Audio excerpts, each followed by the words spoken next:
Welcome, everyone, to the Clocking Out podcast, a show about people who share their own personal journey that include making bold choices to clock out of situations, to follow their dreams of career fulfillment, and to live their best, most authentic lives. I'm your host, Raymond Lee, and this podcast could not be possible without the support of Careerminds. More about Careerminds after the show. Today, I'm excited to bring you Emeka Oguh. Emeka is the CEO of PeopleJoy, a company that advises individuals and companies on college loan forgiveness. His passion for helping people live the American dream really comes through daily in the work that his company does.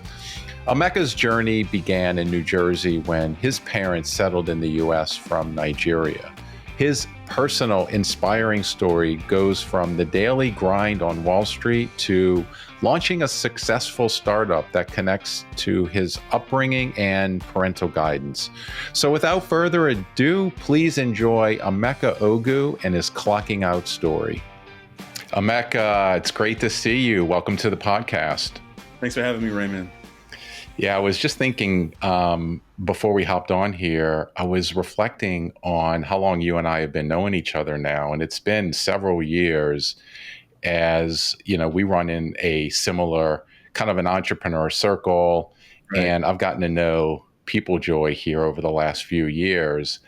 But as I look back at your career and look at your education, it's so interesting because your pathway to where you are today almost looks like it's intentional, like a linear path. And I don't know if it was planned, and I'm like really excited to dig into your pathway. And I know you have a great clocking out story, but man, it's almost like, I know entrepreneurs, there's no like linear pathway to success, but you sure do a great job of making it look very easy. I got to tell you. Thank you. I appreciate that, Raymond. I think I do a good job of hiding the stress. It's probably more realistic. But yeah, if you told me when I graduated college that I was going to be selling, an HR financial wellness benefit, I wouldn't have believed you.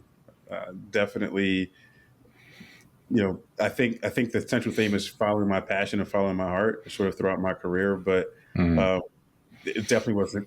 I wouldn't say linear. Yeah, sure. I hear you. And when I think about what your company does, it's certainly, I'm kind of like looking back, it makes a ton of sense. But yeah, super excited to kind of jump in here. And what I like to do, Emeka, is share with our listeners a little bit about your background. Tell us where you're from, where you grew up, maybe a little bit about your family, parents, siblings. We'll start there. Yeah. Absolutely. So live in Philadelphia now. My wife and I have been residents here in Philadelphia for the last 9 years. But I was born and raised in New Jersey, North New Jersey. My parents both migrated here from Nigeria in the 70s, and they had me and my three sisters. And so I, grew up in North Jersey, still a Giants and Yankees fan for, fortunately for those Philly folks here. I am a Sixers fan now, so I did switch to the Sixers moving out here. Super fascinating about your parents coming from Nigeria to settle in New Jersey.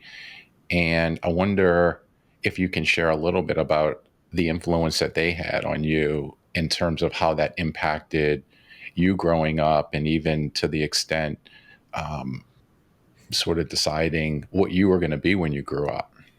Yeah, great question. Very humble beginnings. Both my parents worked really hard, to really provide for us. Myself, I'm one of four siblings, and my father worked at a hospital. I worked in a chemistry lab in a hospital, and my mother was an accountant. And my mother was the financial person within the family, kept the budgets and whatnot. Always made sure that we managed our expenses. And so I got a lot of my, I think, initial passion for financial wellness and literacy from her, and her just watching her money management and money behavior.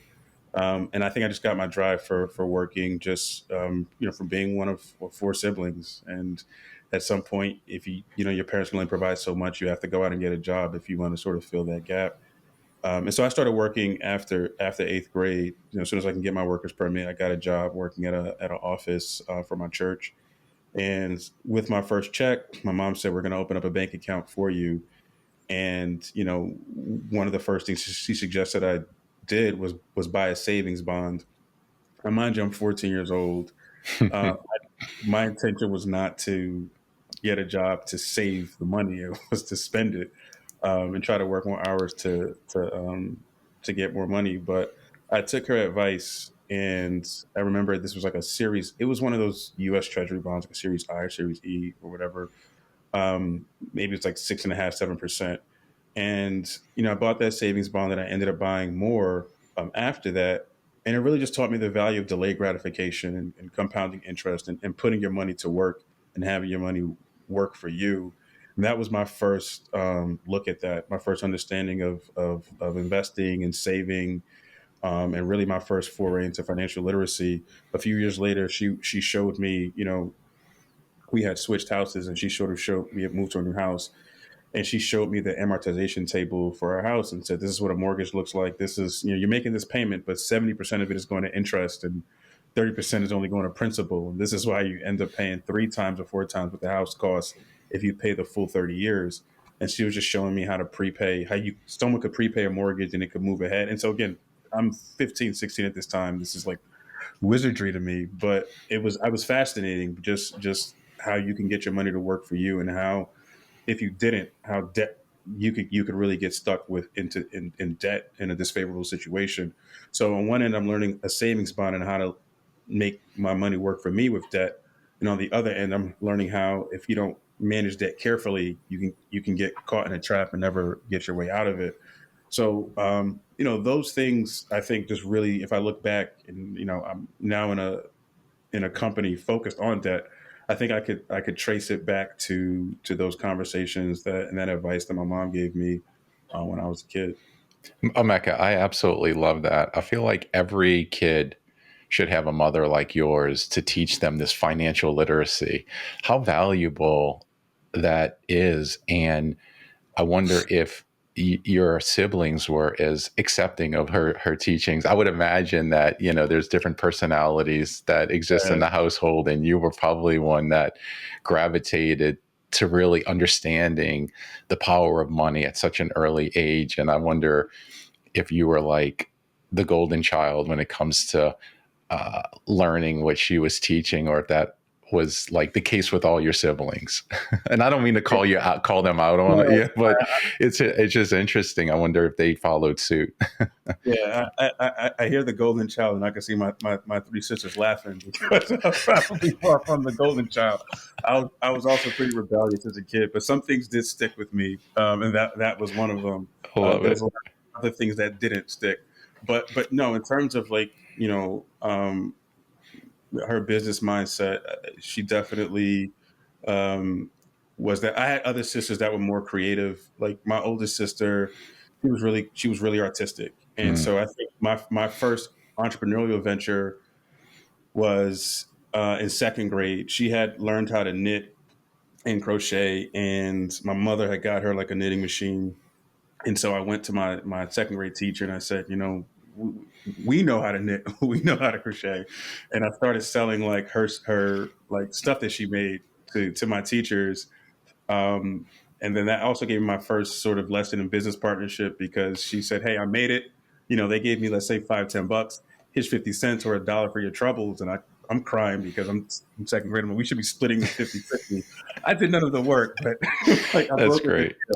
So this was but that was my first foray into just, hey, you could build something with your hands, or make a product of value to somebody else, and they'll pay you for it Mm. if it's good enough. That's interesting. So tell me about your decision of now you're getting ready for college and you're thinking about a degree. And I'm curious if how entrepreneurship played a role into your decision, and why you chose electrical and computer engineering. I think that's a pretty interesting combination. Yeah. So, Rutgers it's a dual degree program. So, you graduate with a degree, but my concentration was specifically within electrical, specifically communication system design. And I think I had always had thoughts of being an entrepreneur one day, but when I went to school, that wasn't the intention. It was to get a job, working for an engineering firm or some likes of it. That was really my mindset. Really, at the time, was to to to work for a company that I found was inspiring, and I felt that I could be creative in doing so. And I think for me. I had a number of internships in college. Primarily, most were in information technology and IT. So my first internship was for a pharmaceutical company, and then my second internship was with a bank with Merrill Lynch, and that's really where I don't know. I just fell in love with Wall Street, and just you have some of the brightest minds, really sharp people. The markets are always moving, things are always changing, and I like the pace of it. And so, I was working in our technology group in a project management role for the summer, and they gave me an offer to join, going into my senior year. I also had a few other offers from more traditional engineering firms, your defense companies, Mhm. things of that nature. And I think by that point I was sold. I think I was just sold on finance, investment management, and really the pace and just feeling like I could learn a lot about a lot of different things. And obviously, working in New York City as a 22-year-old isn't, was also appealing as well. So ultimately, decided to work on Wall Street after I graduated. But I think that the one thing I got from, because what I learned, because I sit on the industry advisory board for my alma mater now, I want to say close to half of folks who have an engineering degree do something completely different from what they Mhm. went to school for. And just being in the student loan space now, I think that just kind of rings true in general. It's really hard at 18 to figure out what you want to do. Um, and the piece of advice I always got was your 20s are batting practice, and it really doesn't matter what you do as long as you're learning and pushing yourself. And looking back now, I think that's fairly very true. And I felt that that first job just gave me an opportunity to learn different things, and I was at a great organization that really invested in their new hires and training us and giving us exposure to various different things. So I it love was a great. that. Yeah. And I think that I can't help but think instinctually the influence that your mom had on you at an early age, where you had that discipline and really knowing kind of the just finances in general, that may have had a subtle impact in pushing you into Wall Street, being fast paced, but also the fact that you were around finances and wealth management and all of those, sort of topics that, you kind of gravitated to that versus, building, electrical systems or computer systems within large infrastructures. I think so. I think you're right. I think that as a kid, you gravitate to things that are in your face and pain points that you see. Mm. So money was always a topic of a conversation in my parents' house, right? Hmm. Whether good or bad. And so you look for ways to figure out, how can I solve this pain point? Like, why is this a pain point for people? Why are some people able to plan ahead and can afford and understand systemic shocks where there's an event that they weren't prepared for and they can cover it and others can't? And so I've always been fascinated with that. And, if you ask my friends, I'm always the person that likes to budget and plan ahead and sort of de-risk certain things. And I think you're right, Raymond, that sort of deep down inside, I probably, um, a lot of my wanting to go into that industry probably had to do with my upbringing. Hmm. So you're at Merrill Lynch and you're in these roles. You were doing investment analytics. You're creating models. I mean, essentially, are you? And by the way, I am not astute in this, so you're going to give me a lesson here. I almost feel like, and you talked about batting practice or batting practice at the 20s. I was thinking about, you're like the guy in Moneyball, where you're creating the systems to make people a lot of money. Is essentially how I boil it down. Am I accurate in that assessment? Yeah, I mean, I think, when you look at investment management, investment banking as a whole, it's to enable people to invest in new ideas, enable, get more efficient access to capital, and helping people to grow their investments, make better investment decisions. And so, there's obviously so many different parts of that in that space that you can be involved in. And when I first came into the bank, I was focused more on how do we integrate different technology services into the bank to make it to essentially help us to do the things that we do best faster. So one of the first projects I was on at the bank was helping to introduce cloud computing to Wall Street. This was at Merrill Lynch back in 2005, 2006. Mm-hmm. So, we were working with a lot of startups that ended up getting acquired by the Microsofts of the world and the EMC. So that was also, I am 22 years old, and I'm seeing, these individuals on the other side of me working with our bank. And then, they end up selling their businesses and getting acquired by larger companies. So it also got me excited again, kind of reinvigorated that entrepreneurial spirit in me of, wow, this is really cool. And I found myself really more excited about what they were doing and wanted to be on that side of the business than the bank, which eventually I think got me to where I am today. But I worked in that role. I worked in, like you said, trading, working on different trading systems and trading operations, really using my engineering background to help make our trading flows more efficient. And eventually uh, got my licenses, a Series 7 and Series 65, and then moved over to our investment management and guidance group, where I essentially did fund of funds due diligence on our portfolio. We had about 315 billion in assets under management. So it was a fascinating time because this was, we were looking at fixed income and equity during '06 to '09. So I was right there during the financial crisis. Oh, wow. Uh, and really, I would say you know, um, it was a great opportunity to learn because you saw the price of ignorance. You saw what not knowing about what financial literacy can do at all levels, right? Mm. Not just individuals, but just banks. And so, just seeing the impact that it had, both personally, I had family members that lost their homes because their mortgages reset. I'm at a bank that had to be sold to another bank because of the same exact situation, and sort of just being able to see that impact and what not understanding certain instruments can have on people and institutions was a great experience for me. So, I like to say that 4 or 5 years was really going back to school all over again and learning, really learning what part of the industry that I was most passionate about. And I think for me, what I got out of that experience was, although I enjoyed learning about finance and I enjoyed, building investment products and structuring investment portfolios for ultra high net worth individuals, I wanted to create and sell products that I could sell to my parents, that I could offer to everyday folks. And that sort of when I left Maryland, went to business school, that was my mindset going into business school, is that I'm going to go out and sort of start working on financial wellness products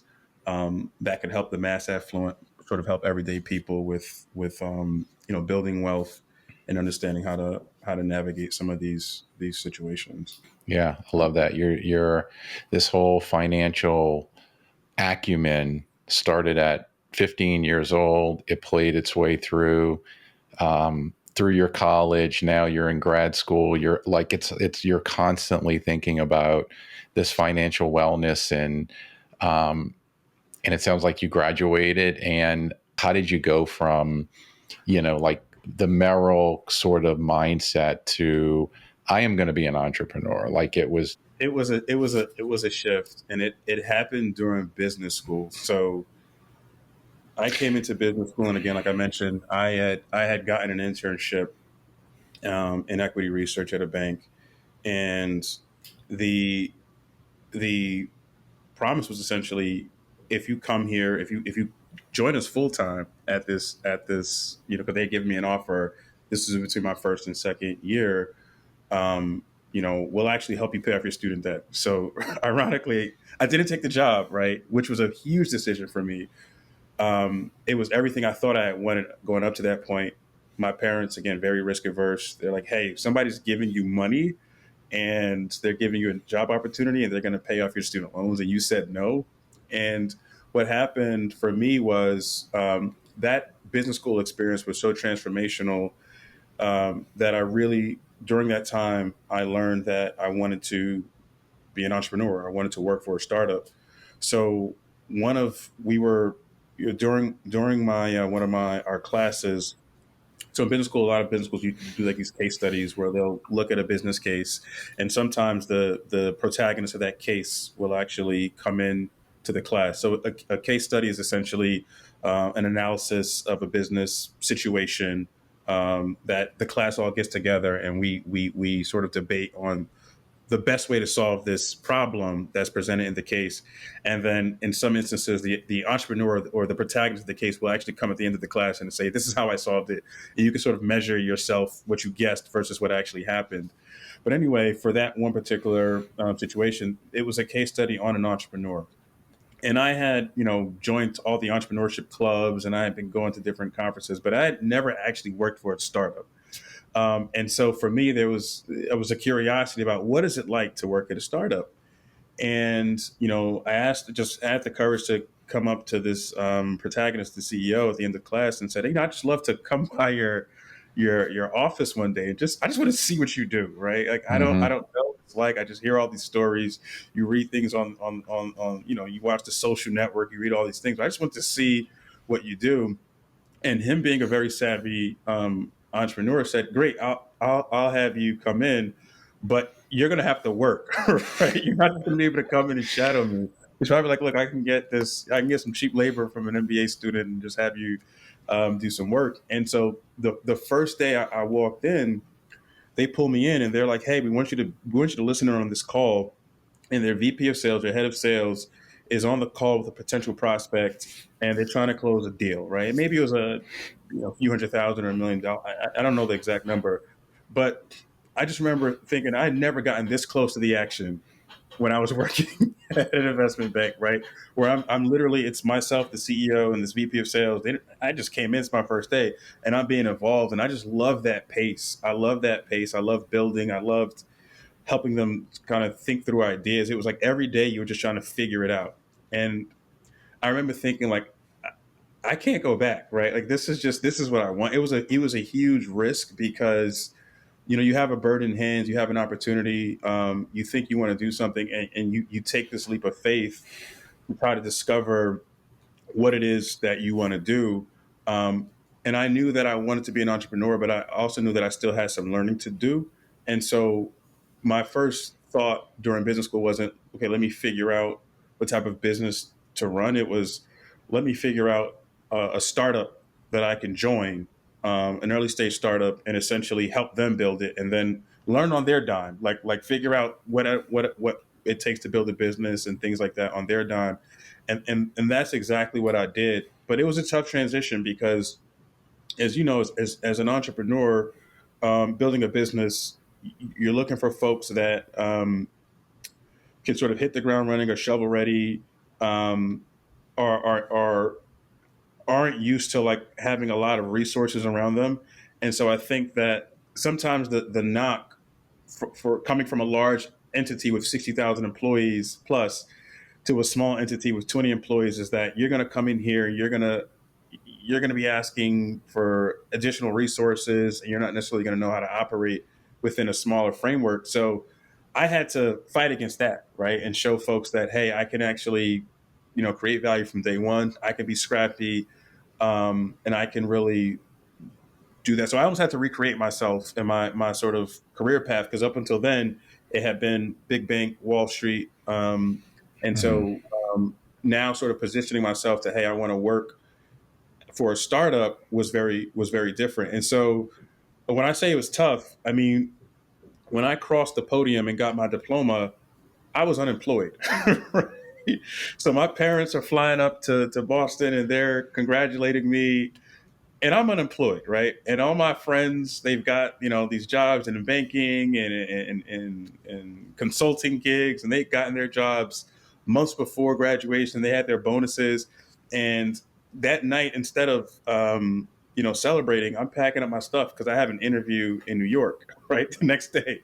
And so I'm focusing on trying to get a job, really, in startups. And it was difficult initially because, again, I had to rebrand myself, and the value that I could bring. And so, but So that you're was transition. Yeah, so thank you for sharing that. I love that. Your clocking out story was really around making a choice, an intentional choice, but it was also shifting your identity. So you had two things happening. You had one where you graduated, you have your MBA, you're unemployed. The path of least resistance would be to take that comfortable job, very similar to Merrill Lynch, and you chose to lean into this new identity, which would be becoming an entrepreneur and leveraging your experience and your education to completely change your field and go into a pathway that ultimately is going to bring you career fulfillment. Yeah, I mean, very eloquently put. I would say back then it was just stepping into the darkness and having no clue what it was going to bring, and everybody telling you every month that you're, unemployed, and you're away from this cushy thing is career suicide, and you need to think twice about this, and maybe you can take that career job or that secure job and moonlight. And there's folks that do that, and I've done that in varying stages, but my career advisor in business school, she had this phrase. It was, what would you do with your one wild and precious life? And anytime I was sort of faced with these decisions, I would go back to that phrase. What do I want to do with my one wild and precious life? You only get one of these, right? And time is finite. And so that was always sort of, for me, that gave me some courage to take risks and do something that was a little non-traditional, and bet on myself, so to speak. And looking back, it feels good. And what you said, it makes perfect sense. But when I was in it, man, Yeah. it was some really, you sometimes you lose confidence. You're not sure if you made the right decision. But it ultimately ended up being the right one for me. Mm-hmm. Yeah, you grow through those uncomfortable moments. You have to be uncomfortable. If you're not living uncomfortably and your decisions are easy, you're not growing. And I could certainly relate to that. So let's talk a little bit about PeopleJoy. How what was the moment where you had this light bulb that you were going to start PeopleJoy, and how did you come up with the name? It's super interesting. It's the best way to describe our company. We're a financial wellness company, with a heart for helping others. We partner with employers to offer, um, advice and guidance around student loan assistance and how to navigate, um, different programs, for student loans, whether that be public service loan forgiveness, teacher loan forgiveness, so on and so forth. So they partner with us to offer this benefit to their employees, through services. We have people and a platform. In addition to that, we do other products, such as tuition reimbursement, student loan repayment assistance, and college financial planning. But our core is really, again, advice, which, again, going back to 14 years old, the advice that my mom gave me, it's how do we help people remove the roadblocks to financial freedom. And the name PeopleJoy, it really comes from, we were founded in Philadelphia. And if you look at the Declaration of Independence, one of the lines there is, every person is entitled to life, liberty, and the pursuit of happiness, right? Mm, Now, at the time, Americans were being thrown into debtor's prison by the British, right? Like, you weren't able to meet your debt obligation, you're in jail. Well, you can't pay your debt off in jail, right? mm. When you look at student debt today, it's at 1.74 trillion. It's the equivalent of debtor's prison Say that again. for 1 point. 1.74 trillion How much? dollars. How much is that in a scam of the like? That sounds like a lot of money. It's So it seems like, in yeah. comparison, that just seems like that's a lot of debt that kids own that they owe. Yeah, and I wouldn't even say just kids. The second highest demographic that owes it are baby boomers, right? Mm. So a lot of folks, again, during the Great Recession, went back to school for their degrees, and then a lot of parents took out loans for their kids or co-signed on loans for their kids. So it really is. It's something that people are carrying into retirement, right? It's not just young folks, but it's if you think about it, it's a roadblock towards financial freedom. It's a roadblock towards buying a home. I always share my personal story between business school for me and medical school for my wife. We had over $400,000 in student debt, and when we went to buy our home here, the bank told us that because of her debt to income ratio, she couldn't be on the loan, right? And so when you think about the number of people that are being prohibited from buying a home, which that's the American dream, right? Like for most people, their home is their most valuable asset, Yeah. and student debt is preventing you from buying a home or delaying buying a home. Your people are missing out on that pathway to financial freedom, and so we're looking at the people joy. It's a focus on that pursuit of happiness, like life, liberty, and the pursuit of happiness, and financial freedom is on that path. I also love the movie The Pursuit of Happiness. If you've never watched it, it's a great movie, the one with Mm. Will Smith. But it's like that traditional rags to riches American dream story. Yeah. And so for us, that people joy is that feeling that you get when your debt's forgiven, right? When your student loans, when somebody has helped you navigate that, because it opens up a whole host of opportunities for you.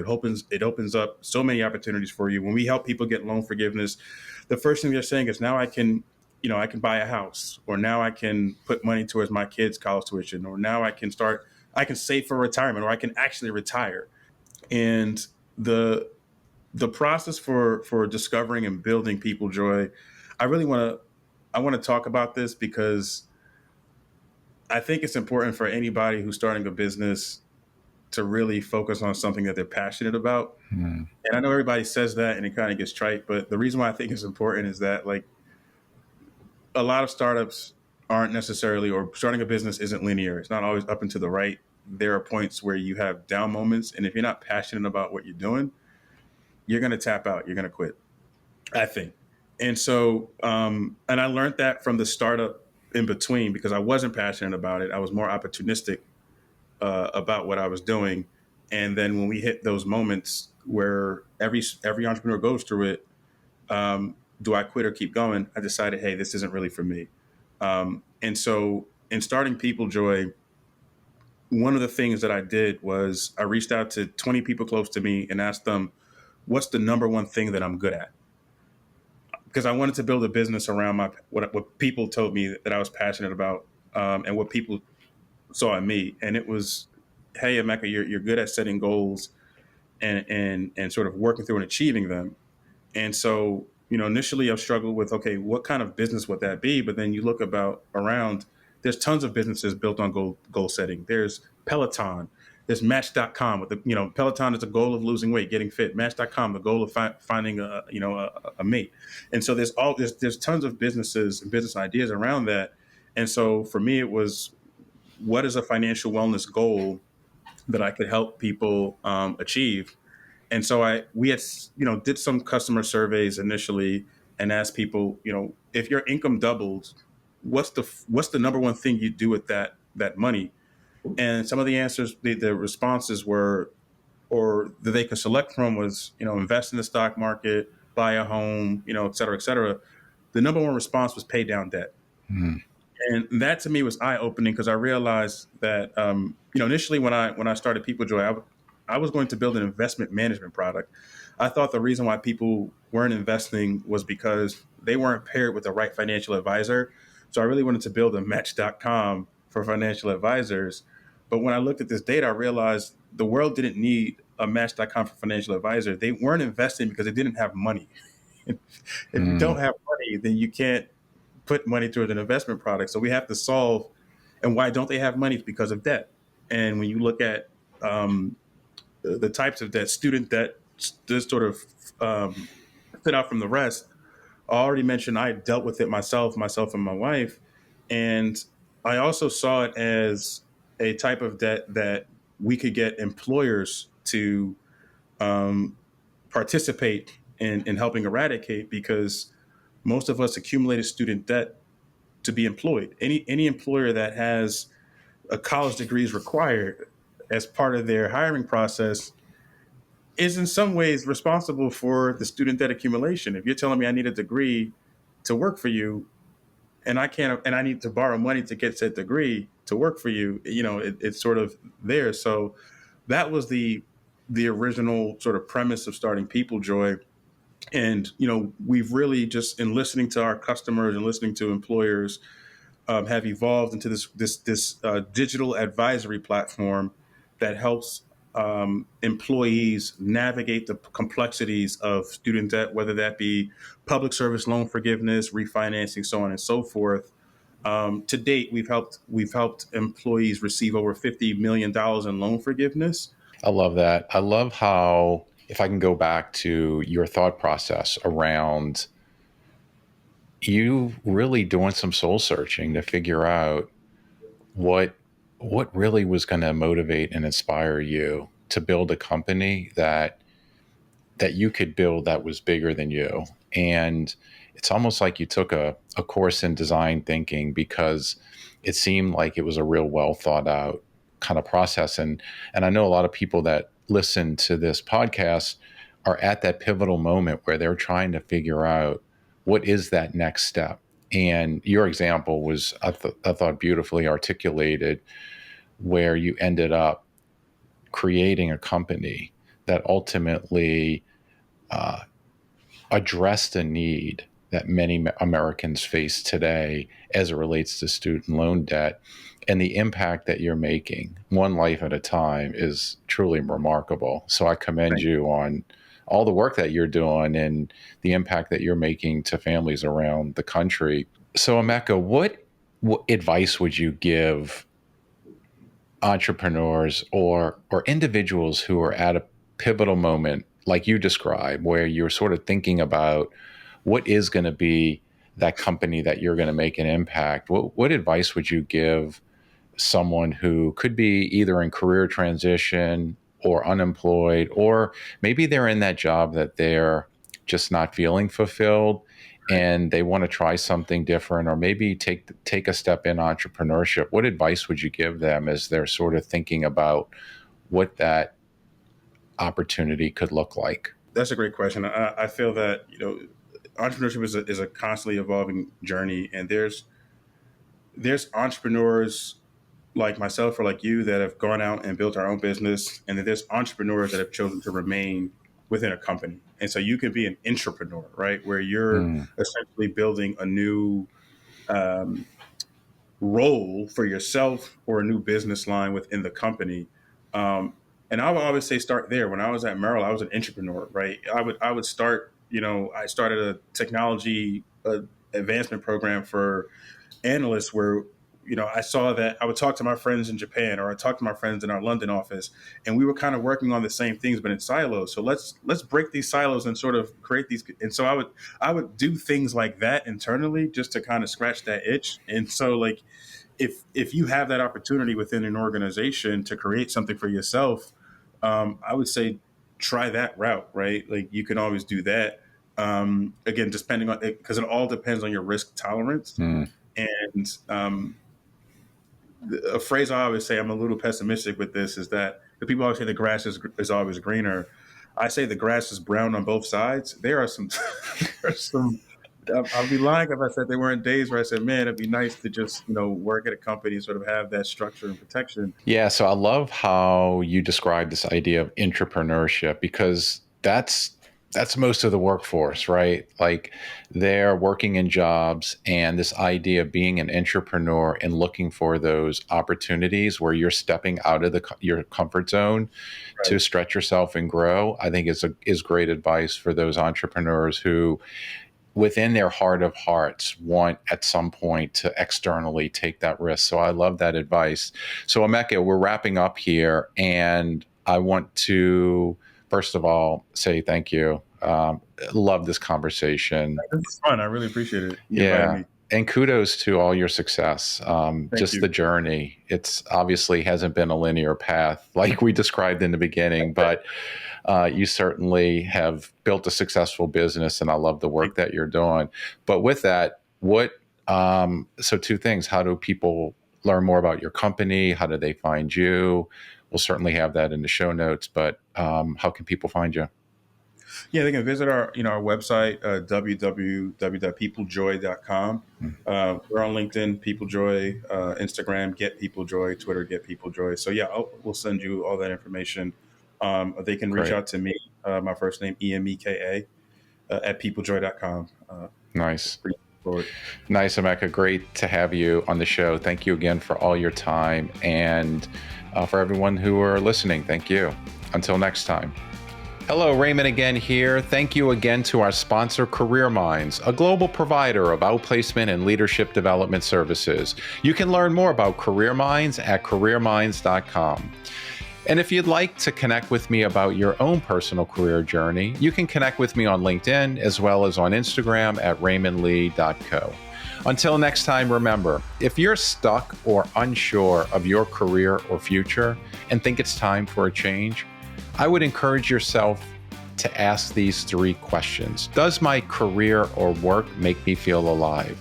Am I doing the things that matter to me most? And am I creating value for myself and for others? Until next time.